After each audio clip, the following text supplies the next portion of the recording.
Hi, everybody. Welcome to the very first online gathering here at the Inner Nutritionist. I'm so excited you could join me. The actual online gathering happened live a couple hours ago, and the recording didn't work. So here I am re-recording it for all you who would like to watch it via replay. And I'm just so happy that you decided to take this time to listen to the 6 types of frenzied eating and what you can do about them. And that's our topic today. So I encourage you to get a pen, a piece of paper. You're going to want to take a lot of notes. I'm going to be sharing today everything that I share with my clients.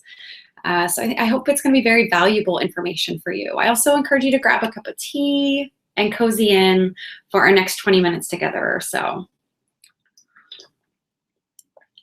So before we jump into this topic of the 6 types of frenzied eating and what to do about them, I want to just share with you very briefly how I got here. I mean, it's not random. It's not a coincidence. The reason why I'm here as the founder and owner of Inner Nutritionist is because I struggled on my nutrition path. I fought food for a long time, and I really struggled with my food and body. And I'm the type of gal who gets to the bottom of things. And so I entered a master's level program around nutrition and health psychology. And I also started many spiritual practices that really helped me soar and fly out of my struggle with food and body. Because the food and body struggle was one of the most draining and depleting things in my life. I was a very smart woman. I still feel like I'm a smart woman. Who struggled, who could not figure out why the food and body thing, why I couldn't figure it out. And I see a lot of my clients are very smart women who are suffering from the same things. So here I am. It is my calling. I've been working with clients for 7 years now and private practice for over 5 years now.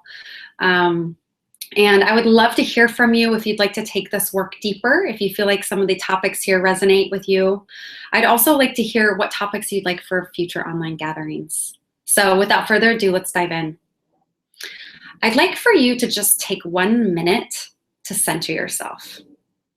Before we start our teachings, just 1 minute. Maybe look around the room you're in. Take in the colors. Maybe you're not in a room, maybe just your car, or just take in your environment. And really see if you can be here right now. Taking in the details of your environment. And just really arrive here. And I want you to take 3 really nice big breaths. We're not going to be here long. Just 3 really nice big breaths. Maybe even closing your eyes. Letting it feel good.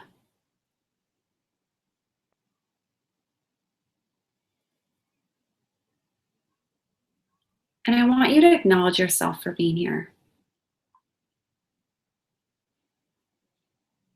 I want you to acknowledge yourself for taking this time and setting this time aside so you can grow and you can progress.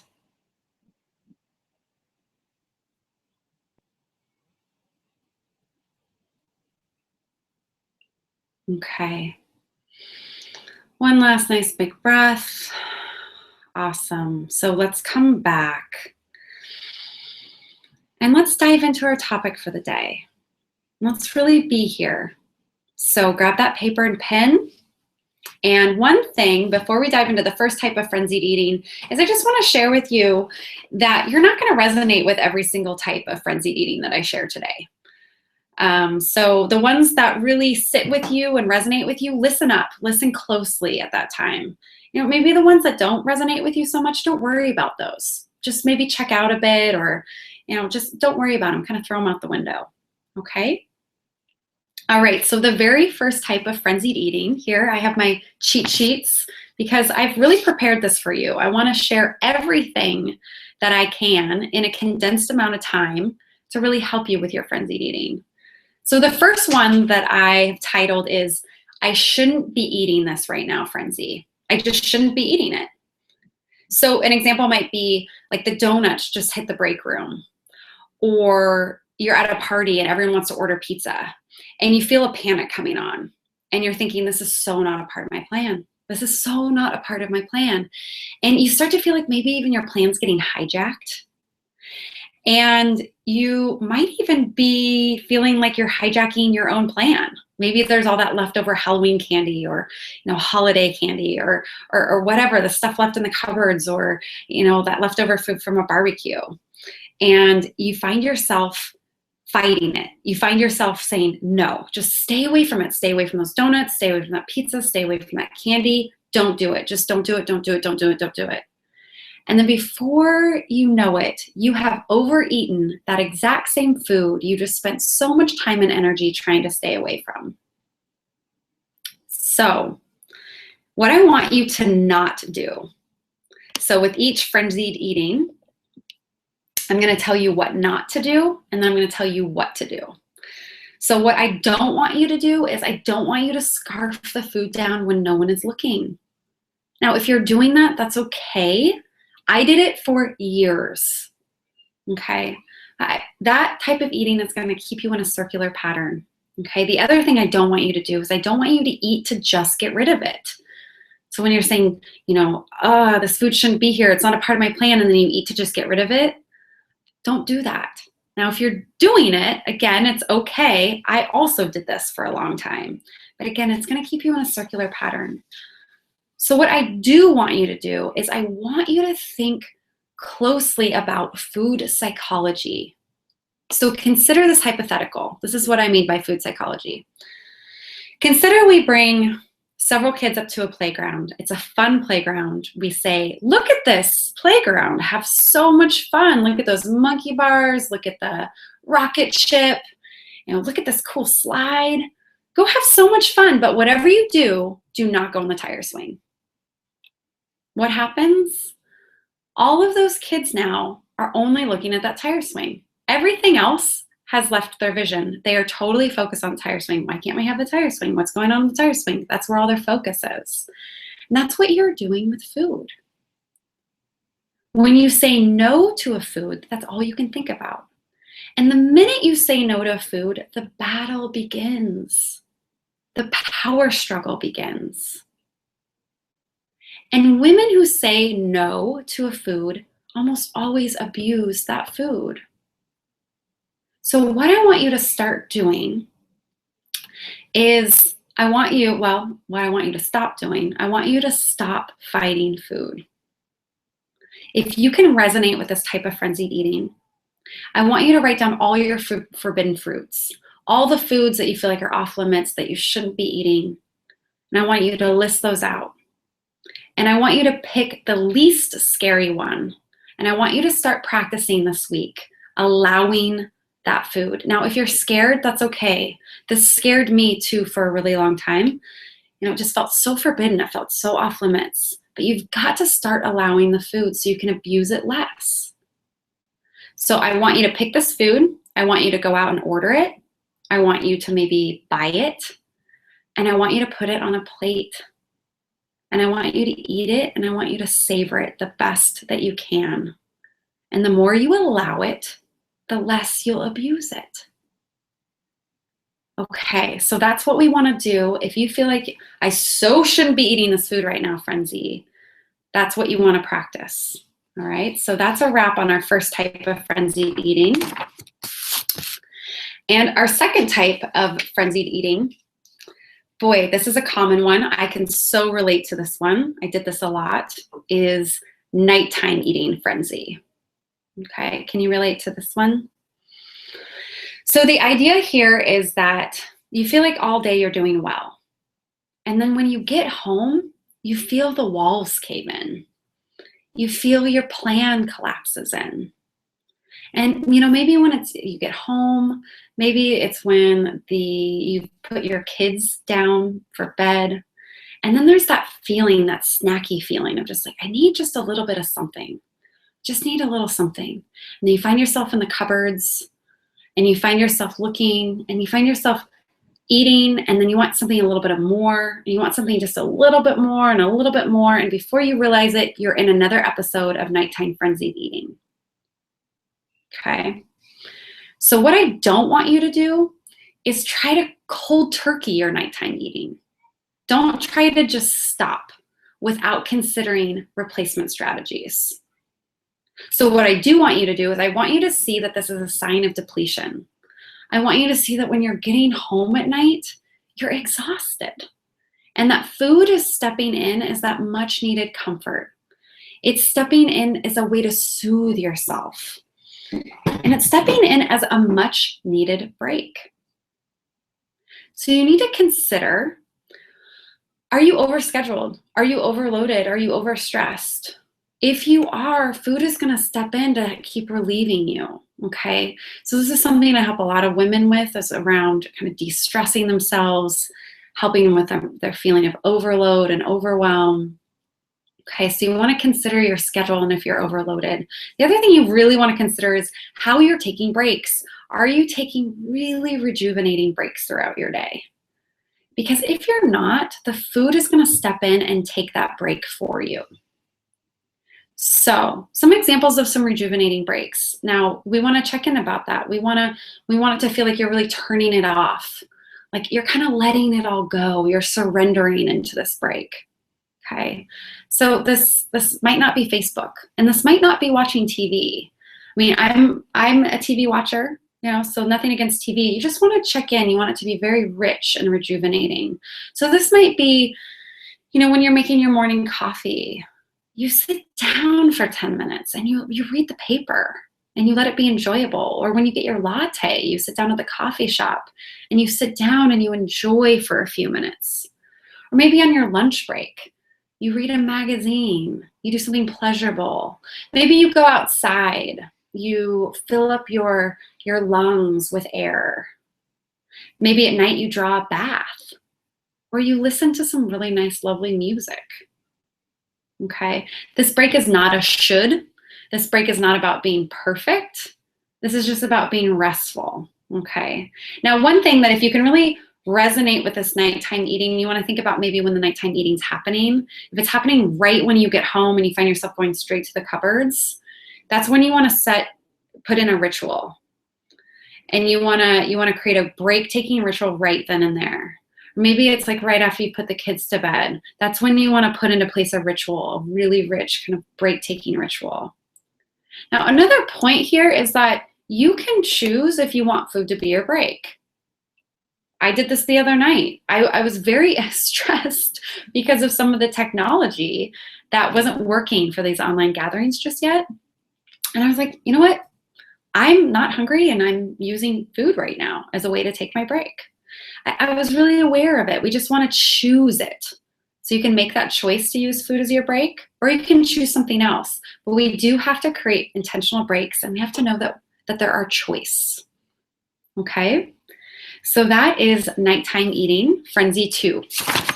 Okay, so the third type of frenzied eating I call I'm super overwhelmed frenzy. Okay, so I want you to imagine this. I want you to imagine that you're looking at your to-do list and it feels totally overwhelming. You don't know how you're going to get it all done. And you just had a stressful conversation with a family member and your stress levels are through the roof. Maybe you hate your body, and the idea of how to fix it and how you're going to control it sends your internal gears on overload. And then there's that podcast you haven't listened to, that birthday present you haven't gotten your friend. There's no food in the house. You haven't called your sister back, and your car's a mess. And you're trying to spin it all and try to figure it all right now, and there's smoke coming out of your ears, and you're in complete overload. And it's just all hitting you all at once. And that internal frenzy turns into an eating frenzy. It just transitions right itself into food frenzy. So what I don't want you to do is I don't want you to pick up the pace. That will just make the frenzy more intense. Okay, now this is difficult. I really resisted this. I wanted to just keep going. It felt like I had all these things to do. I needed to keep going. So it can be difficult to slow down. You might need extra help with this. So what I want you to do is I want you to consider slowing down, but what I really want you to consider is how you ground yourself. Okay? Because if you haven't considered how you ground yourself, you will keep relying on blocks of cheese and loaves of bread to calm the tsunamis of to-dos, shoulds, and worries. And a great way to ground yourself is to get out of your head. In our head is where all that worry is residing and where all that overwhelm and stress is residing. Okay? And a great way to get out of your head is to feel into your body. Our science is showing us that you can't actually be in your head and inside your body, below your head, at the same time. So if you can feel into the parts of your body below your head, you can start to turn that noise off. Okay? So I want you to practice something right now, just a minute here of grounding yourself. You know, we started the conversation with a minute of centering, taking in our environment. That's a great way to ground yourself. I want you to also consider feeling your toes. I want you to just check in with those right now. Can you feel your toes? Maybe there's some tingling. Maybe there's some buzzing.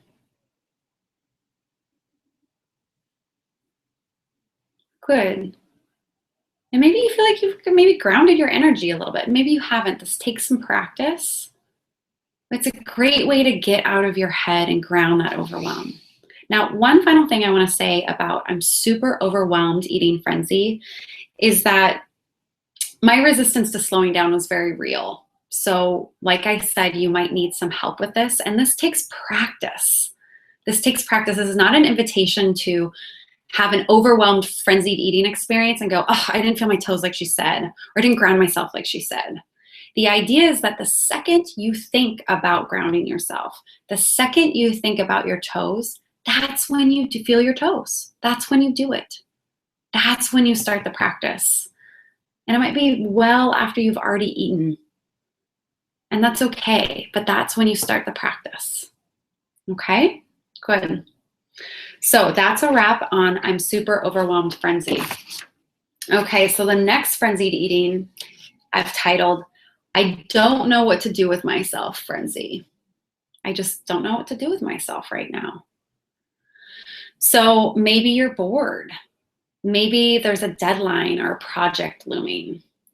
And you decide, maybe consciously or unconsciously, that eating would be a great way to procrastinate. Maybe you're feeling lonely. Or maybe you're in a life transition and there's just this feeling of kind of an in-between things, transition, or you just don't know what to do with yourself. Okay, and then before you know it, you just find yourself in the kitchen eating. So what I don't want you to do is think you have an eating problem. Okay, what you actually have are deeper needs that just haven't been met. So what I want you to do is dig deeper. I want you to go below the eating. And I want you to consider that eating when we're not hungry and knowing when we're not quite sure what to do with ourselves is a clue. It's a clue and it's a cue that there are needs under there that need attending to.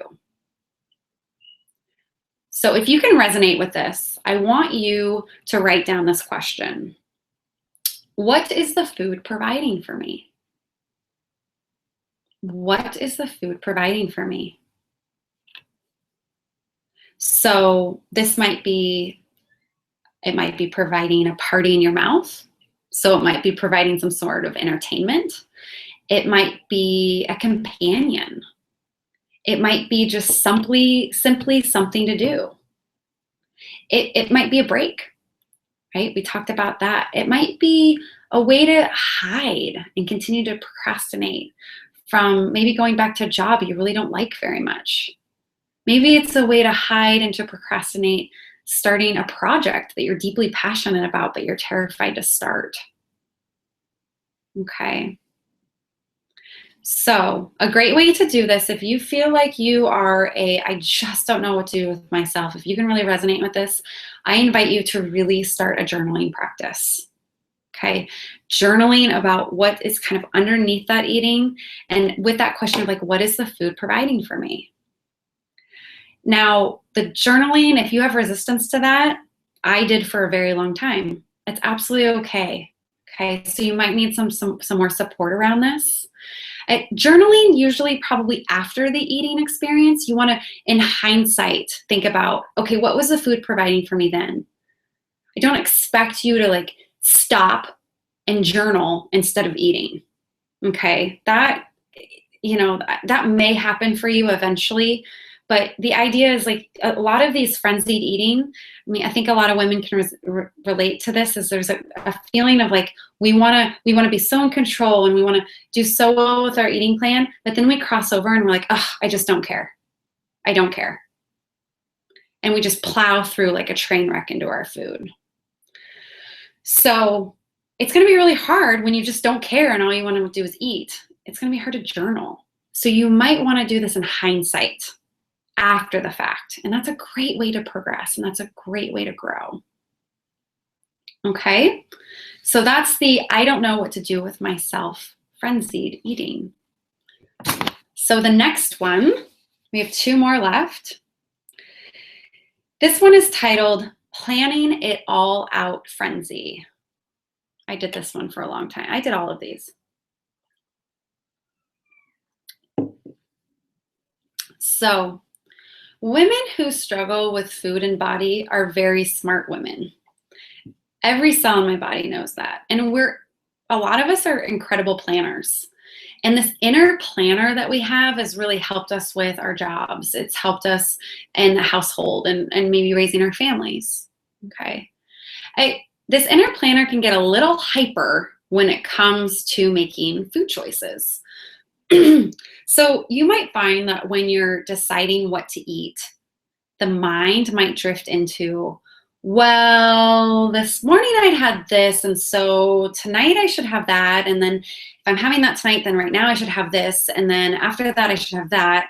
And then tomorrow I should have this. And then you're just planning, and on and on and on. And before you know it, you're 3 days out, you're out into next week, and it goes and goes and goes. And you're just spinning your wheels, planning, trying to fit it all together. And all of that internal frenzy of trying to piece it all together perfectly and put it all together in a nice bow leads you right into an eating frenzy. So what I don't want you to do, I don't want you to gnaw off your arm planning out your food choices. Now, some planning is very helpful, but this is not about planning out your life until 2018. That's going to get you a little worked up. Okay. So what I do want you to do is I want you to call out this inner planner. Okay. It's trying to help, but it's getting you into a frenzy. And all of that frenzy is sending you right into all of that food. So if you can relate to this inner planner, what I want you to do is I want you to pick up your pen or pencil, and I want to pick up your journal or piece of paper. And I want you to consider these few sentences that I'm going to invite you to say to your inner planner. Okay. I want you to say to your inner planner when it's working you up into a frenzy, thanks for trying to figure it all out, but that just gets me worked up. I will still be myself in 5 hours. And I will still be myself 5 days from now. And then I can make my decisions then. So in 5 hours from now, 5 days from now, I will still be myself. I will be able to make my decisions then. I don't need to figure it all out right now. What I do need to do is stay present and make the best call for me in this very moment, given my current hunger and fullness levels, and given what is sounding good to me right here and right now. So what I do need to do is stay present. I need to pay attention to my hunger and fullness levels and pay attention to what is sounding good to me right here and right now. Okay? That's what I want you to say to your inner planner if you can resonate with this planning it all out frenzy. All right. Good. So we're on to our last and final frenzied eating. This final one I'm titling PMS Frenzy. Now, a lot of my clients are in menopause or perimenopausal, postmenopausal, so you might not relate to this. So, to each their own. This frenzy is, it's that time of the month, and the cravings, you can feel those cravings coming on. It's craving after craving after craving. And there's a real sense of losing control. With all these frenzied eatings, there's a real sense of losing control. And when it's that time of the month, you're just thinking, oh, I just want chocolate, and I want chocolate with peanut butter, and I want chocolate with cream, and I want chocolate every which way, and then I want cheesy goodness on anything, or I just want spoonfuls of deliciousness. And there's those urges, and there's that fear, and then there's that frenzied eating. So what I don't want you to do is wish you weren't a woman. Women are amazing, so don't wish you weren't a woman. Don't go there. What I do want you to do is I want you to consider your biology. I want you to know that there are trillions of molecules coming together to create hormones so you can have a successful menses. And guess what? All of those hormones are fat-based. So all of those urges and all of those cravings, they're there for a reason. It's part of the body's natural intelligence to bring on these cravings so it can create these fat-based hormones. I want you to think that this isn't that you don't have willpower. It's not that you don't have control. It's just your body doing her job. So I want you to plan on it. I want you to plan on allowing these foods. I want you to plan on having a little extra. I don't want you to fight food, because again, the more you say no, no, no, the more you're just going to want that food. Okay? So that is the sixth and final frenzied eating that we'll be covering today in the very first online gathering here at the Inner Nutritionist. I'm so thrilled you could hang out with me and spend some time with me on this. And again, huge kudos to you for showing up and working on this so it can be less of a drain in your life. Now, if you want to take this work further, please go to theinnernutritionist.com and schedule a 20-minute free consult with me. I do have a few, maybe 2 spots available in my coaching program. I don't really call it a coaching program. It's just more nutrition and psychology, because I'm not a coach. I have my master's in counseling. I have my master's in nutrition. So I would love to hear from you. I would also love to hear if there are things that you would like for future online gatherings. I'm taking inventory right now, so send me the topics, send me what you want to know about, and I will turn those into blog posts to the best of my ability, and I will also turn them into potential online gatherings come the future. So everyone, thank you so much for your time. It's been a real gift, and I can't wait to hear from you. All right, all the best. Bye-bye.